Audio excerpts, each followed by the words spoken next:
Okay, I'm ready. And he's back. Well, we're talking about tipping points. So one of the tipping points was when Ed Hedrick came to Whammo, and he came up with the Pro. In the late 60s, early 70s, another company came along that made a better disc flying. It was called a CPI All-Star.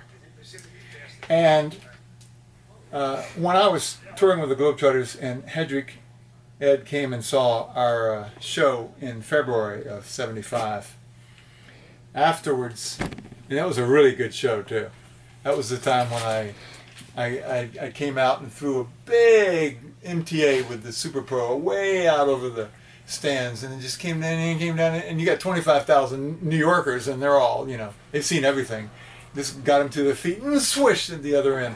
Victor caught it. So the very first throw they see is a swish. Complete luck. I wasn't trying to do it. I was just trying to throw it to Victor. He happened to be standing under the bat. And the funniest part about that story is that Victor said he's the one who threw the throw. He did not do the throw. He does it he was the best player I ever saw. Okay, he blew my mind like no one else has before or since.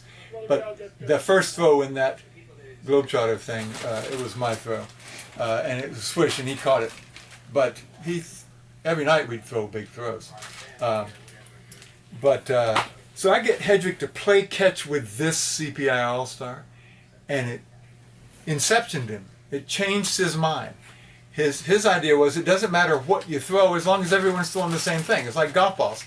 You can't bring your own golf ball. Everybody has to hit a commonly agreed upon standard, and they still do that in disc golf. And at the time, the only game in town was Whammo, and so the Pro is good enough. It doesn't matter how far it goes. Until you can play catch at 50 yards, and that has an absolute different feel to it than playing catch at 25 yards. It just feels different. You are, we are hominids whose survival value depended on being able to throw things accurately.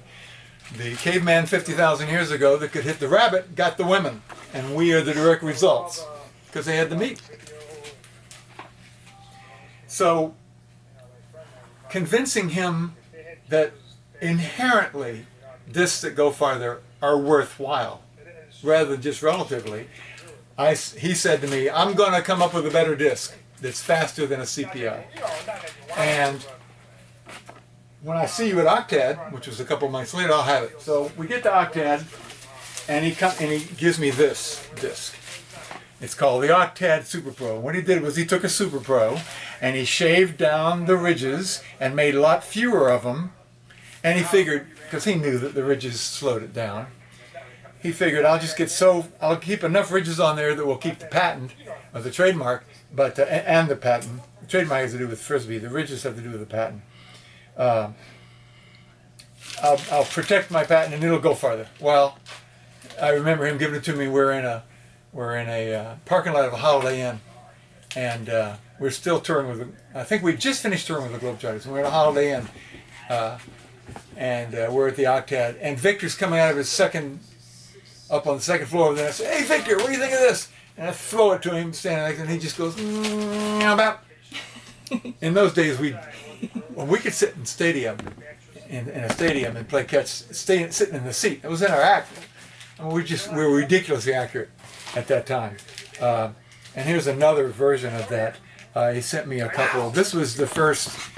If you want to talk about what the first signature disc was, it was the disc that Victor and I signed for the Harlem Globetrotters. But this is the first G-Series signature disc.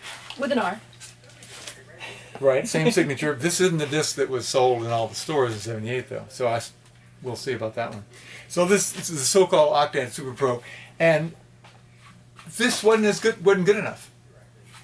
This was not. It wasn't good enough, and so he went back to the drawing board and came up with the G Series, which was better than the CPI.